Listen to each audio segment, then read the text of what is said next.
Hello മക്കളെ. അപ്പോൾ എൻ്റെ മക്കളെല്ലാവരും സ്കൂൾസിലൊക്കെ പോയി തുടങ്ങിയിട്ടുണ്ട്. ഇപ്പോൾ നിങ്ങൾക്ക് ഫസ്റ്റ് ചാപ്റ്ററിലുള്ള കുറച്ച് ടോപ്പിക്സ് ഒക്കെ എടുത്ത് തുടങ്ങിയിട്ടുണ്ട് അല്ലേ?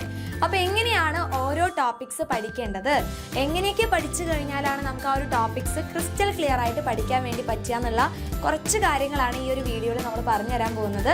അപ്പോൾ അതുകൊണ്ട് എന്ത് ചെയ്യണം, ഈ ഒരു വീഡിയോ അവരും എല്ലാ ഫ്രണ്ട്സിനും ഷെയർ ചെയ്യാം കേട്ടോ. അതുപോലെ തന്നെ ഫുള്ളായിട്ട് നമ്മുടെ വീഡിയോ ഫുള്ളായിട്ട് ഇരുന്ന് കാണാം. ഓക്കെ. അപ്പോൾ ഫസ്റ്റ് നമ്മളൊരു ടോപ്പിക്ക് പഠിക്കുന്ന സമയത്ത് നിങ്ങളുടെ ടെക്സ്റ്റ് ബുക്കിൽ ആ ഒരു ടോപ്പിക്കിൽ എന്തൊക്കെയാണ് പറയുന്നത്, ചിലപ്പോൾ ഒരു പാരഗ്രാഫ് ആയിരിക്കാം, അല്ലെങ്കിൽ കുറച്ച് ഡയഗ്രാംസും കാര്യങ്ങളൊക്കെ ആയിരിക്കാം. അത് കൃത്യമായിട്ട് ടെക്സ്റ്റ് ബുക്ക് വായിക്കണം. ടെക്സ്റ്റ് ബുക്ക് ഒരിക്കലും സ്കിപ്പ് ചെയ്യാൻ പാടില്ല. ടെക്സ്റ്റ് ബുക്കിൽ എന്താണോ പറഞ്ഞിട്ടുള്ള കാര്യങ്ങൾ അത് വ്യക്തമായിട്ട് ഇരുന്ന് വായിക്കണം. ആ വായിച്ചതിൽ നിന്ന് അവർക്ക് കുറേ കാര്യങ്ങൾ മനസ്സിലാവില്ല. ഇമ്പോർട്ടൻ്റ് ആയിട്ട് എന്തൊക്കെയാണ് അതിലുള്ളതെന്നുള്ളത് നിങ്ങൾക്ക് വായിക്കുമ്പോൾ തന്നെ മനസ്സിലാവും. അതെന്ത് ചെയ്യണം, കറക്റ്റായിട്ട് മാർക്ക് ചെയ്ത് വെക്കണം. ഒരു പോയിന്റ് പോലും വിടാതെ കറക്റ്റായിട്ട് ഇമ്പോർട്ടൻ്റ് ആയിട്ടുള്ള എല്ലാ കാര്യങ്ങളും മാർക്ക് ചെയ്ത് വെക്കാം. അപ്പോൾ അതിനൊരു നോട്ട്ബുക്ക് നിങ്ങളുടെ കയ്യിൽ കരുതണം. അപ്പോൾ ഓരോ സബ്ജക്റ്റിനായി കഴിഞ്ഞാൽ മക്കൾക്ക് മലയാളം, ഇംഗ്ലീഷ്, ബേസിക് സയൻസ്, അങ്ങനെ ഡിഫറെൻറ്റ് സബ്ജക്റ്റ് ഉണ്ടായിരിക്കും. അപ്പോൾ ഒരൊറ്റ നോട്ട്ബുക്കിൽ ഈ എല്ലാ സബ്ജക്റ്റും എഴുതാതെ ഓരോ നോട്ട്ബുക്കും ഓരോ സബ്ജക്റ്റിന് മാറ്റാം. അപ്പോൾ ആ ഒരു ടോപ്പിക്ക് പഠിക്കുന്ന സമയത്ത് അതിലെന്തൊക്കെയാണ് പഠിച്ചതെന്നുള്ള കാര്യം മാത്രം പോയിന്റ് വൈസായിട്ട് എഴുതാം. അല്ലാതെ വെറുതെ ആ ഒരു പാരഗ്രാഫ് കംപ്ലീറ്റ് ആയിട്ട് എഴുതി ശീലിക്കരുത്.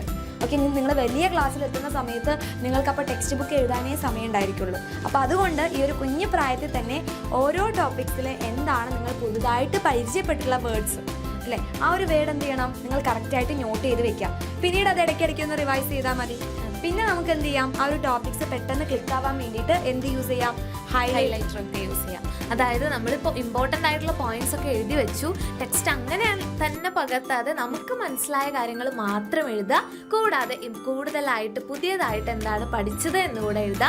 അത് ഹൈലൈറ്റർ യൂസ് ചെയ്ത് മാർക്ക് ചെയ്ത് വെക്കുക. അപ്പോൾ പിന്നീട് നമ്മൾ വീണ്ടും ടെക്സ്റ്റ് വായിക്കാനായിട്ട് എടുക്കുമ്പോൾ നമുക്ക് മുഴുവനും വായിക്കേണ്ട ആവശ്യമില്ല. നമുക്ക് ആ ഹൈലൈറ്റ് ചെയ്താൽ നമുക്ക് ഇമ്പോർട്ടൻ്റ് ആയിട്ട് തോന്നിയ ഭാഗങ്ങൾ വീണ്ടും വീണ്ടും റിവൈസ് ചെയ്തുകൊണ്ടേയിരിക്കുക. അപ്പോൾ നമുക്ക് അടിപൊളിയായിട്ട് പഠിക്കാനായിട്ട് വരും.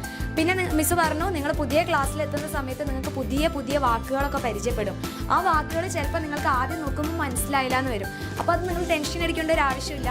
അതൊരു 2 തവണ ഒന്ന് എഴുതി പഠിക്കുക, അല്ലെങ്കിൽ ആ 2 തവണ ആ ഒരു നോട്ട്ബുക്കിൽ ആ ഒരു പോയിന്റ് വായിച്ചു കഴിഞ്ഞാൽ നമുക്ക് മനസ്സിലാക്കാൻ പറ്റും.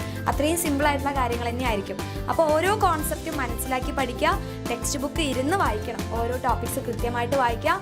ടെക്സ്റ്റ് ബുക്ക് അപ്പാടെ നോട്ടിൽ എഴുതാതെ നിങ്ങൾ എന്ത് ചെയ്യണം, ഓരോ പോയിന്റ്സ് മാത്രം നോട്ടിലേക്ക് പകർത്തി എഴുതുക, ഹൈലൈറ്റ് ചെയ്യുക. അല്ലെങ്കിൽ നിങ്ങൾക്ക് കളർ പെന്നൊക്കെ യൂസ് ചെയ്യാം. പച്ചയും ചുവപ്പും പിന്നെ അതുപോലെ നീല കളർ പെന്ന്, ബ്ലാക്ക് കളർ ഇങ്കുള്ള പെന്ന്, അങ്ങനെയുള്ള പെൻസ് പല കളേഴ്സിലുള്ളത് യൂസ് ചെയ്ത് കഴിഞ്ഞാൽ നമ്മുടെ നോട്ട്ബുക്ക് നോക്കുമ്പോൾ നല്ല കളർഫുൾ ആയിരിക്കും അല്ലേ. നമുക്ക് ഈ കളർഫുൾ ആയിട്ടുള്ള എന്ത് കണ്ടു കഴിഞ്ഞാലും നമുക്കൊരു അട്രാക്ഷനാണ്. അപ്പോൾ അതേപോലെ നിങ്ങളുടെ നോട്ട്ബുക്ക് ഇടയ്ക്ക് എടുത്ത് നോക്കാനും ഇടയ്ക്ക് അത് റിവൈസ് ചെയ്യാനുള്ള ഒരു ടെൻഡൻസി വേണമെങ്കിൽ നിങ്ങൾ എന്ത് ചെയ്യണം, കുറച്ച് കളർ പെന്നൊക്കെ ഉപയോഗിച്ചിട്ട് നോട്ട്ബുക്ക് നല്ല കളർഫുൾ ആക്കാം. അപ്പോൾ ഇത്രയും കാര്യങ്ങൾ ശ്രദ്ധിച്ചു കഴിഞ്ഞാൽ ഒരു ടോപ്പിക്ക് നിങ്ങൾക്ക് ക്രിസ്റ്റൽ ക്ലിയർ ആയിട്ട് പഠിക്കാൻ വേണ്ടി പറ്റും. ഈ ഒരു വീഡിയോ മക്കൾക്ക് യൂസ്ഫുൾ ആണെങ്കിൽ വേഗം തന്നെ ലൈക്ക് ചെയ്യുക. അതുപോലെ തന്നെ എല്ലാ ഫ്രണ്ട്സിനും ഷെയർ ചെയ്ത് കൊടുക്കുക.